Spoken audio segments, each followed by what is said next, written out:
ካብ ሓይሊ ምክልኻል ትግራይ ዝተዋህበ እዋናዊ ሓበሬታ ዕሱብ ሰራዊት ስርዓት ብልጽግና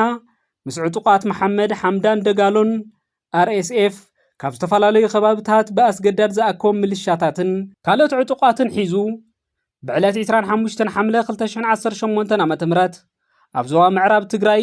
ብኣንፈት ሸረሪና ብልዕሊ ሰራዊትና መጠነ ሰፊሕ መጥቃዕቲ ምኽፋቱ ብእዋኑ ብመንግስቲ ትግራይ መግለጺ ከም ዝተዋህበ ይዝከር። ኣብቲ ቦታ ዝነበረ ሰራዊትና ነቲ ብወገን ዕሱብ ሰራዊት ብልጽግና ዝተኸፍተሉ መጥቃዕትታት ብመስተንክራዊ ጅግንነትን ጽንዓትን ተዋጊኡ ብምምካት ኣብ ልዕሊ ዕሱብ ሰራዊትን መሻርክቱን ሰፍ ዘይብል ክሳራ ኣብጽሑን ብኣሽሓት ዝቁጸሩ ምዉታትን ቁስላትን ብምግባር ካብ ሕሞራ ክሳብ ጎንደር ኣብ ዘለዉ ትካላት ጥዕና ብውግኣት ዝተጨናነቁሉ ኩነታት ተፈጢሩ እዩ። ሕዚ እውን ኣብዚ ከባቢ ዝርከብ ሰራዊትና ነቲ ልሙድ ናይ ዓወትን ጅግንነትን ታሪክ ፈጺሙ ንቐጻሊ ተልእኹኡን ዝበለጸ ዓወት ንምርግጋጽ ቁመኑን ኣቀማምጡን ኣመዓራርዩ ድሉው ኮይኑ ይርከብ። ብወገን ጀኖሳይዳዊ ስርዓት ብልጽግና ነቲ ዝገጠሞ ዘይገመቶን ዘይተጸበዮ ስዕረት ንምሽፋንን ዝተፈላለዩ ናይ ሓሶትን ምድንጋራትን ወረታት ብምንዛሕ ኩሎም ሜላታት ፕሮፓጋንዳ ተጠቂሙ ነቲ ትርፊ ስዕረት ዓወተ መዝጊቡ ዘይፈልጥ ሰራዊቱ ሞራል ንምጽጋንን ንህዝቢ ኢትዮጵያን ማሕበረሰብ ዓለምን ንምድንጋርን እንዳጻዕረ ይርከብ።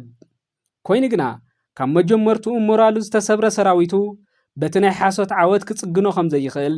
ጋህዲ ኮይነሎም። እዚ ከምዚ ኢሉ እናሃለወ እቲ ጀኖሳይዳዊ ስርዓት ብልጽግና ነቲ ካብ መጀመርያ ጀሚሩ ዝሓንጸጾ ህዝቢ ትግራይ ናይ ምጽናት ዕላምኡ ስለ ዘይተሳኽዐ ሕዚ እውን ሙሉእ ሰራዊቱ ነጽዋርን ኣጓዓዒዙ ኣብ ኩሎም መዋስንቲ ከባቢታት ትግራይ ኣኪብዎም ይርከብ። ስለ ዝኾነ ዳግማይ ኩናት ጽንተት ንምጅማር ኣብ ዘኽእሎ ድልውነት ከም ዘሎ በብኸባቢኡ ኣብ መሬት ዝረኣዩ ዘለዉ ምልክታት መረጋገጺ ሓቅታት እዮም። ሕዚ እውን እንተኾነ ነዚ ናይ ጀኖሳይዳዊ ስርዓት ብልጽግና ዕላማን ትልምን ከምቲ ዝሓለፈ ብናይ ህዝብናን ሰራዊትናን ጥሙር ቅልጽም መኪትና ከም ዘፍሸልናዮ ሎሚ እውን ነቲ ዳግማይ ኩናት ጽንተት ከኣቱ ዝህንደድ ዘሎ ጀኖሳይዳዊ ስርዓት ብልጽግና ዕላምኡ ንምብርዓን መላእ ህዝብናን ሰራዊት ትግራይን ኣብ ዝለዓለ ሞራልን ድልውነትን ከም ዘሎ ጥራሕ ዘይኮነስ ከምቲ ልሙድ ነቲ ዕሱብ ሰራዊት ስርዓት ብልጽግና ብጅግንነትን ብጽንዓትን ብምድምሳስ ባህግን ድልየትን ኩሎም ደመኛታት ጸላእቶም ኪኑ ህልውንኡ ከም ዘረጋግጽ